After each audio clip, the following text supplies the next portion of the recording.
Yo, how's it going everyone? Welcome back to the channel. My name is LionHeartZ and today we're taking a look at the current state of the CS2 meta, specifically how the economy is shaking out as we move into the first major in CS2's history. There's a lot of interesting stuff to talk about. Overall, I think it's safe to say that the overall state and functionality of CS2 is in a good spot, and we've improved leaps and bounds compared to where we were back in the beta and especially those first few months after launch. So now we can really get into the nitty-gritty, look at some of the core aspects of the game, and see some of the issues that are starting to arise as people learn more and optimize around what we can do in the current format. And it really is starting to become clear, especially at the highest level, that there are some long-term economic issues with the game that need to be addressed. And again, we've talked a lot about the CT economy, loss bonus, getting full buys. These are topics we've covered over and over, but today I want to hyper-focus on one specific aspect. You see, when CS2 was released, a big overhaul was how the buy menu and the loadout system works. You can now customize your loadout to bring specific weapons into every game, and in theory, I think what Valve are going for is that you can optimize around your personal playstyle so that you have all the tools that you want for a specific situation set, which is why you can choose to have the MP9 or the Negev, an M4 or a FAMAS, etc. And one of the coolest aspects of that is this change that allows you to have both the M4A1S and the M4A4 equipped at the same time on CT, allowing you to drop whatever rifle is right for what situation you find yourself in. The problem is, the M4A4 being more expensive than the M4A1S makes no sense, makes the M4A4 borderline unpickable, and led to the current outcome where the M4A1S is by far the best CT rifle. So today we're going to talk about the differences between the M4A1S and the A4, and why the price difference makes no sense for the current state of the economy, and how lowering the A4's price can really open up the CT side meta. So if that sounds interesting to you, make sure you guys take a second, leave a like, leave a comment down below, and subscribe to the channel if you haven't already. It helps out massively in the YouTube algorithm, and also helps me with my goal of reaching 1,000 subscribers as fast as possible. So if you enjoy the content, make sure you do that, and while you're down there, take a look at my Twitch channel. I stream Sunday through Friday at 8:30 p.m. Pacific Standard Time, playing Counter-Strike 2 basically every night, and once a week I play Baldur's Gate 3 with my friends. So make sure you come check me out. And without any further ado, let's get right into the video. So first off, as a little refresher, and for those of you who may not be as aware, let's talk about the actual differences between the A4 and the A1S, beyond just what is obvious, being that one has a suppressor, one has less bullets, one has more bullets, etc. Starting with the M4A1, it comes in at $2,900, $200 cheaper than the M4A4. It has a lower fire rate at 600 rounds per minute, a lower magazine size at 20, has a lower headshot multiplier and damage fall-off range, but is compensated with a higher base damage at 38 per bullet to the body.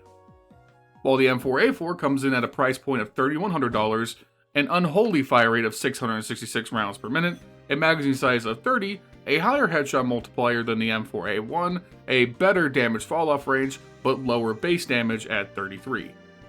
On top of that, the A1S benefits from its silencer in a few ways, the biggest ones being that there are no bullet tracers on the M4A1, and beyond a certain range, about 20 meters, the M4A1S does not make any noise, making the shots very hard to track. So it's pretty obvious that Valve are putting these weapons into two distinct roles. The M4A1S is clearly designed to be better overall at 1v1 engagements, with its easier to control recoil from its lower fire rate, the higher base body damage giving it more forgiveness, and of course the silencer giving you the ability to get the drop on opponents and be more effective on flanks. The compensation is that you're not as good at taking out multiple people at once because of your lower ammo count. It also makes spamming through walls and smokes less advantageous because you're more likely to run out of ammo. On the other hand, the M4A4 has on paper the better lethality because of its higher fire rate, even with its compensation of less damage. It's also going to be better at range, though at the cost of some accuracy compared to the M4A1S, and obviously its higher ammo per magazine and overall ammo count makes it the superior weapon for locking down a site, spraying through walls, pre-firing, smokes, etc. And that's cool, and when you look at it on paper, we have two weapons, two distinct playstyles. In reality, people should be making the judgment of what they want to use based on personal preference, maybe the situation they find themselves in, but there shouldn't be this clear and obvious correct choice because the weapons are so close in overall ability.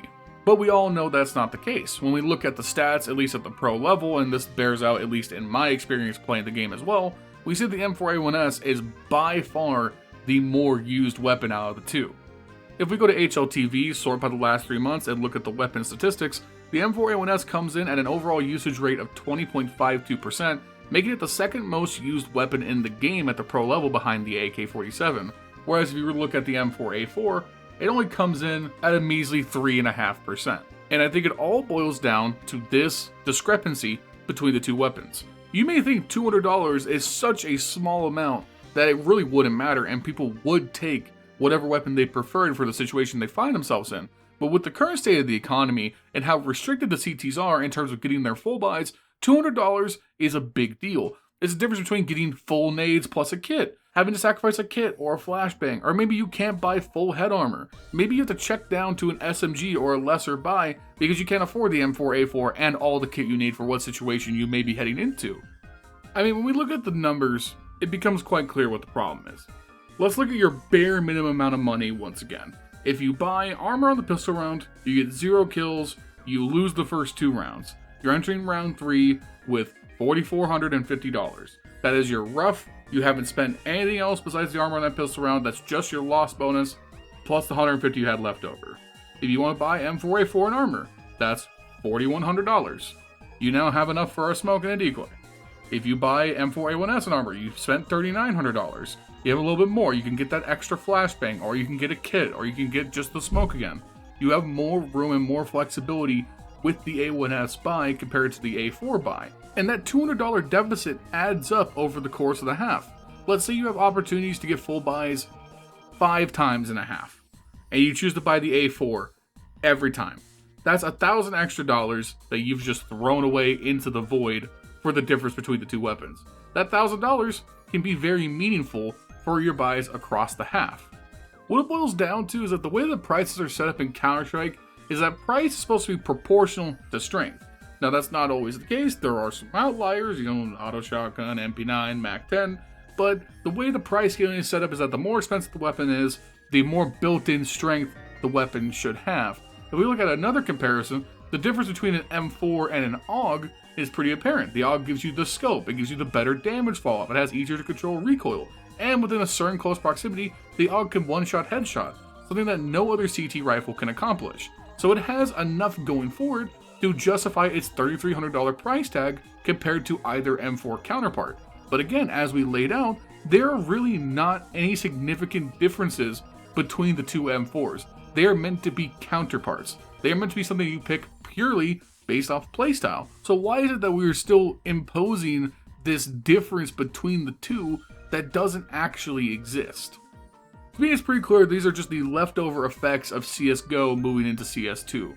You see, for a long time in CSGO's history, if you're not aware, the M4A4 was the stronger pick out of the two. If we go all the way back to ye olden days of 2013, back when we used to throw rocks at each other to send messages. When the M4A1S was originally added to the game, it was significantly stronger than the M4A4. It still had 30 rounds in the magazine, the suppressor was broken, it had the same rate of fire. It was a straight upgrade to the M4A4 in a lot of ways. So as the M4A1S got nerfed over the years, we had this period of time, maybe 4 or 5 years, where the M4A4 was the default better CT rifle, and they used to cost the same back then. So they started buffing the A1S again, and eventually they lowered its price about 2-3 years ago, and that's when this difference really became stark.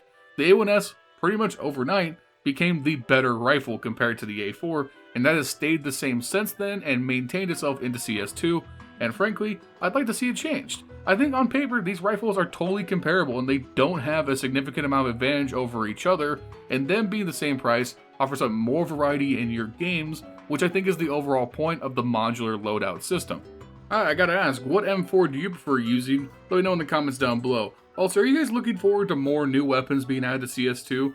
We know Valve has stated in the past that that's what they want to do. I think it'd be really interesting to see the T-side get fleshed out with new rifle additions. Just hopefully they make the conscious decision to acknowledge that price differences have to matter, and we don't end up with another M4A4 A1S situation. Anyways, make sure you guys catch me on Twitch, live later tonight, playing Counter-Strike.